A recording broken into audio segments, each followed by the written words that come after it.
Hello guys, welcome back to Story Hunt. आज का video what if के 4th episode के ऊपर है। अगर आपने पहले के एपिसोड नहीं देखे हैं तो लिंक डिस्क्रिप्शन में है, देखिएगा जरूर। तो बिना देरी किए सीधा चलते हैं हम अपनी स्टोरी की तरफ। What if doctor strange lost his heart instead of its hand.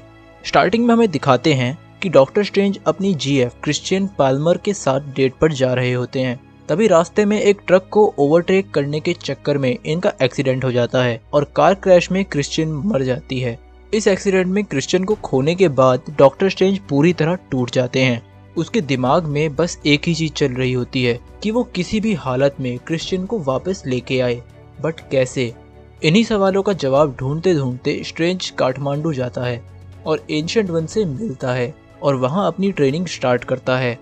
Training खत्म होने तक द एंशिएंट वन की डेथ हो जाती है और डॉक्टर स्ट्रेंज को आई ऑफ एगामोटो का वारिस बना दिया जाता है। इसके बाद डॉक्टर स्ट्रेंज आई ऑफ एगामोटो की हेल्प से डोरेमामू को हरा देता है। तो इस यूनिवर्स के डॉक्टर स्ट्रेंज के सुप्रीम बनने की वजह क्रिश्चियन पाल्मर थी। अब इतनी साल कैडी ट्रेनिंग करने के बाद स्ट्रेंज को समझ आ गया था कि अपने मतलब के लिए टाइम चेंज करना सारे यूनिवर्स को खतरे में डाल सकता है। वो खुद को समझा के क्रिश्चियन को वापस लाने का आइडिया टाल देता है। बट एक दिन डॉक्टर स्ट्रेंज क्रिश्चियन की यादों से परेशान होकर ठान लेता है कि वो क्रिश्चियन को वापस जरूर लाएगा।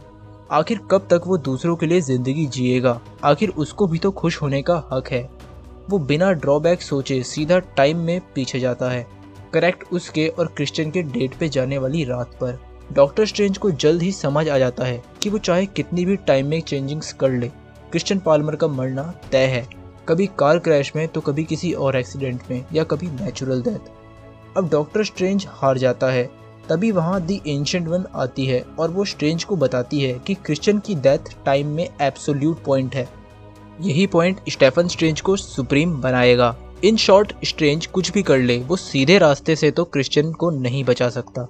एंशिएंट वन ने स्ट्रेंज को कैडी वार्निंग दी कि अगर उसने अपनी जिद नहीं छोड़ी तो वो सारे यूनिवर्स को तबाह कर देगा। बट डॉक्टर स्ट्रेंज ने एंशिएंट वन की बात को अनसुना कर दिया और आई की हेल्प से टेलीपोर्ट होकर कमरताज लाइब्रेरी चला जाता है। जाने से पहले द एंशिएंट वन उस पे हमला करती है ताकि वो रुक जाए और अपने इस यूनिवर्स को तबाह होने से बचा सके। बट डॉक्टर स्ट्रेंज को एंशिएंट वन के अटैक से खरोच भी नहीं आती। अब स्ट्रेंज लाइब्रेरियन ओ बैंक की हेल्प से कमरताज लाइब्रेरी ढूंढ लेता है। कैसिलस ने इस लाइब्रेरी को बनाया था और वो भी एक ऐसा विज़र्ड था जो टाइम में एब्सोल्यूट पॉइंट को बदल सकता था। बट स्ट्रेंज को यहाँ कैसिलियस तो नहीं मिला, तो अब स्ट्रेंज वहाँ रखी बुक्स की हेल्प से सारी स्पेल्स सीखना शुरू कर देता है। अब इतनी सारी बुक्स पढ़ने से स्ट्रेंज को समझ आ गया कि एब्सोल्यूट पॉइंट को चेंज करने के लिए उसे बहुत ज़्यादा पावरफुल बनना पड़ेगा। पावरफुल बनने के लिए स्ट्रेंज अब दूसरी बुक की हेल्प लेता है और उसमें लिखी स्पेल से दूसरे डायमेंशन के अलग अलग पावरफुल क्रिएचर्स से उसकी पावर एब्जॉर्व करने लगता है। वहीं वॉचर ये देख के समझ जाता है कि डॉक्टर स्ट्रेंज की ये हरकत सारे यूनिवर्स को तबाह कर देगी। बट वो ओनली वॉचर है, वो किसी भी कंडीशन में रियलिटी में इंटरफेयर नहीं करने वाला। और अगर वो अपने रूल्स को तोड़ता भी है तो लगता नहीं कि स्ट्रेंज इसकी बात भी मानेगा। खैर, यहाँ हमें पता चलता है कि डॉक्टर स्ट्रेंज वॉचर की प्रेजेंस को फील कर सकता है। ये कुछ इंटरेस्टिंग था क्योंकि कभी भी कोई भी वॉचर की प्रेजेंस को आइडेंटिफाई नहीं कर सकता। खैर, और ज्यादा पावरफुल बनने की चाह में स्ट्रेंज ने खुद को टाइम में फ्रीज कर दिया और सदियों तक अलग अलग डायमेंशन के अलग अलग क्रिएचर्स की पावर को एब्जॉर्व करता रहा।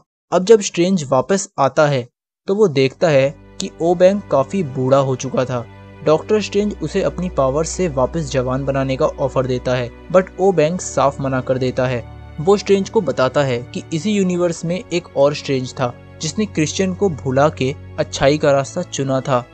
अब नेक्स्ट सीन में दिखाते हैं कि गुड डॉक्टर स्ट्रेंज, जिसकी बात ओ बैंक ने की थी, वो बाहर खड़ा हुआ रियलिटी को बिखरता हुआ देख रहा था और उसे कुछ भी समझ नहीं आता। तभी वहाँ एंशिएंट वन एस्ट्रो फॉर्म में प्रकट होती है और उसे पूरी कहानी बताती है। उस रात एंशिएंट वन ने डॉक्टर स्ट्रेंज पे हमला किया, बट स्ट्रेंज को मारने के लिए नहीं, बल्कि उसको दो स्ट्रेंज में बांटने के लिए। अब एक स्ट्रेंज ने तो अच्छाई का रास्ता चूज किया और दूसरा पावर की तलाश में चला गया।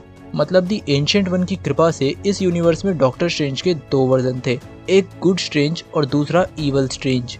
अब एंशिएंट वन गुड स्ट्रेंज को बोलती है कि उसे अगर यूनिवर्स को बचाना है तो किसी भी हालत में इवल स्ट्रेंज को हराना होगा। वही फाइट पे जाने से पहले वोंग ने गुड स्ट्रेंज पे प्रोटेक्शन स्पेल डाल दी ताकि वो इवल स्ट्रेंज के हमलों से बच सके।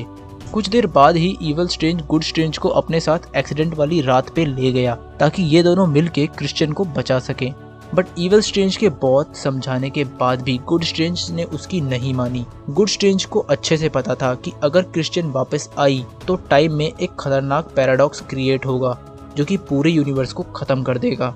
अब इवल स्ट्रेंज के सब्र का बांध टूट जाता है और वो गुड स्ट्रेंज पे हमला कर देता है। वो प्रोटेक्शन स्पेल को तोड़ के गुड स्ट्रेंज को अपने अंदर एब्जॉर्ब कर लेता है।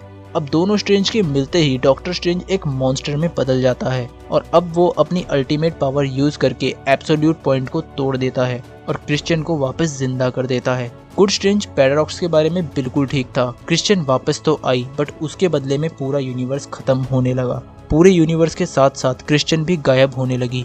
अब इवल स्ट्रेंज को समझ आ गया और वो सब कुछ पहले जैसा करने की कोशिश करने लगा। उसने वॉचर से भी हेल्प मांगी but as we know watcher only देख सकता है, कुछ कर नहीं सकता। उसने इवल स्ट्रेंज को हेल्प नहीं की और धीरे धीरे पूरा यूनिवर्स एक पर्पल क्रिस्टल में बदल गया। एंड में डॉक्टर स्ट्रेंज ना तो क्रिश्चियन को बचा पाया और ना ही यूनिवर्स को। एंड में सिर्फ अकेला ही रह गया। खैर यहाँ होता है इस एपिसोड का दर्दनाक एंड। वीडियो पूरा देखने के लिए धन्यवाद। अगर आपको ये एक्सप्लेनेशन पसंद आया है तो लाइक कीजिए और दोस्तों के साथ शेयर कीजिए। अगर आप चैनल पर न्यू हैं तो सब्सक्राइब कीजिए और बेल आइकन जरूर दबाइए। तो चलिए दोस्तों, फिर मिलते हैं स्टोरी हंट के अगले एपिसोड में। जय हिंद, जय भारत।